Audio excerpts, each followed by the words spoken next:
These are the same women, painted years apart. In the first painting, she's holding her purse tightly, sitting on the edge of her seat. The colors are softer and more contained. In this one, she's leaning back, relaxed. Her purse is tossed aside, and she's surrounded by bright colors, lush roses, and green plants.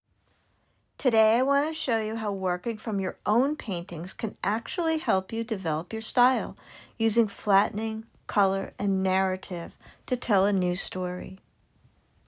Today, we're talking about flattening again, but this time, we're pushing the figure back into space a little bit more so we can see more of the environment. It might look more complex because there's more happening in the room, but the process is exactly the same. We're still flattening shapes, using intentional color relationships, and breaking down everything into manageable pieces so we don't get overwhelmed. Using flattening isn't new.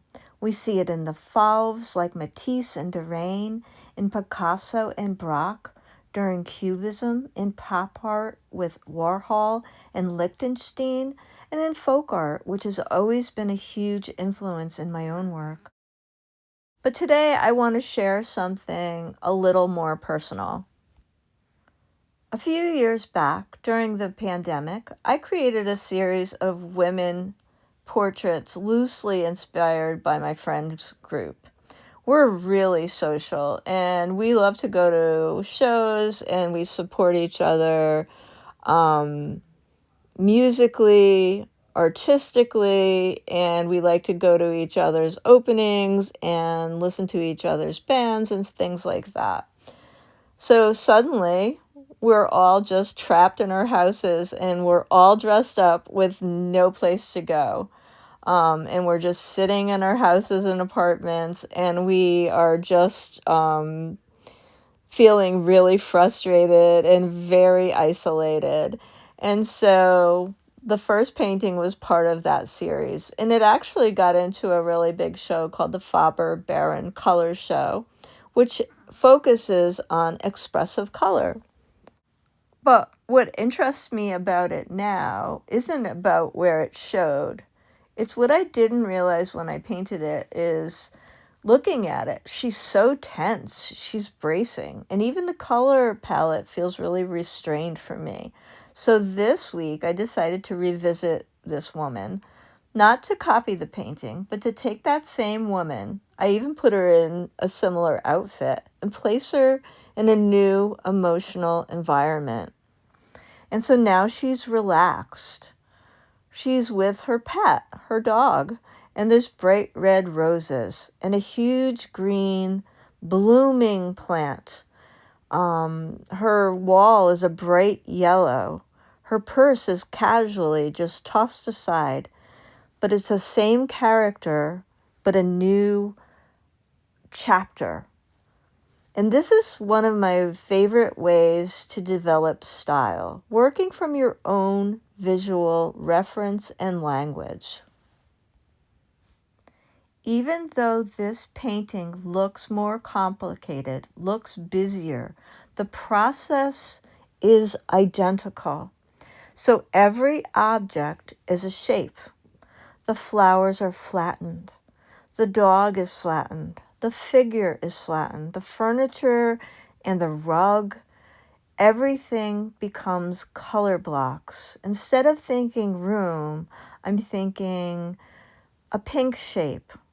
The rug is a series of color blocks. The roses go from three-dimensional to a flattened shape, but they still read as roses. They're red circular forms, but when you look at them, you still think roses.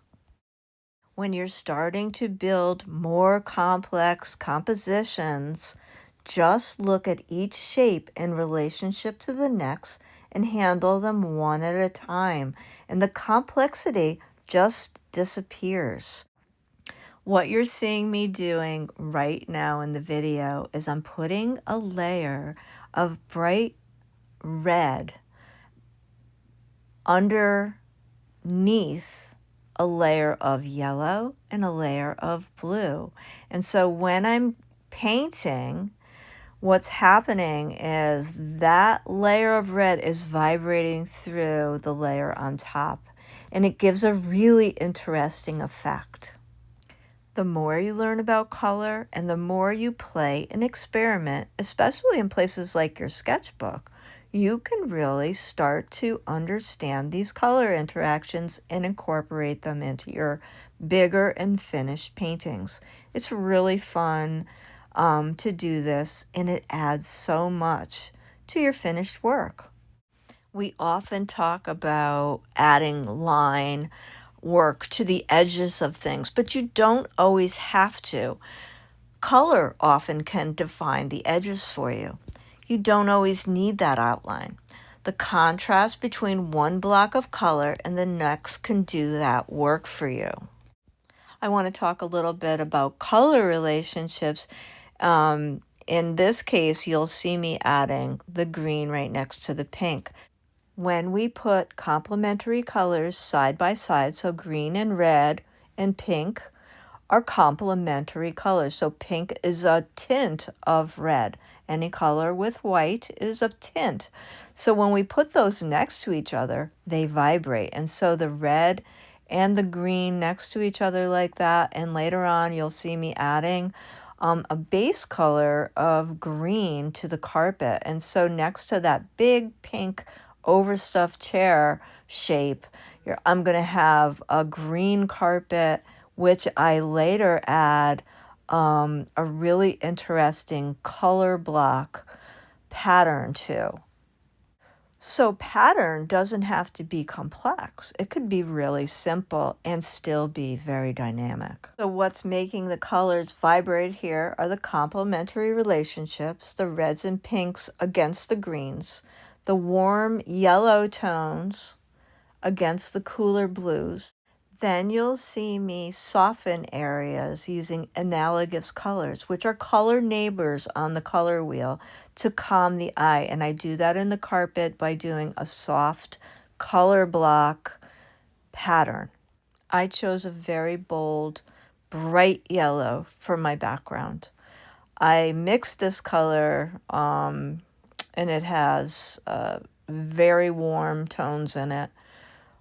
So it's really bright, and I wanted something very bright, very vibrant, and very emotionally happy, and just a change in the attitude from that first painting. I wanted it to be kind of like a new day dawning, and so that's why I went for this really bright color.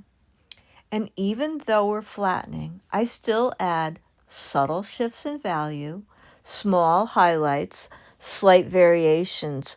These add depth and interest without breaking the simplified structure. You don't have to have a huge color palette to create energy and emotion. But today I did step outside of my 3 primary color mixing that I normally do and demonstrate, but I kept the palette limited and very intentional. Bold doesn't always mean you're being chaotic. It can still be controlled and intentional. So working from your own paintings isn't the only way to develop your style. Style isn't something you just find. It grows from repeated decisions, repeated color preferences, repeated ways of simplifying, and themes that naturally interest you. Think of style as a language, and the more consistently you speak it, the more fluent you become. I feel like your story matters. So when you revisit your own work, instead of constantly chasing something new, you're refining your vocabulary instead of starting from scratch. So when you go to begin your next piece, ask, what have I already begun that I can deepen? Your next painting might not be a completely new idea. It could be a continuation of the conversation you already started. Keep showing up, keep simplifying, and I'll see you in the next painting session.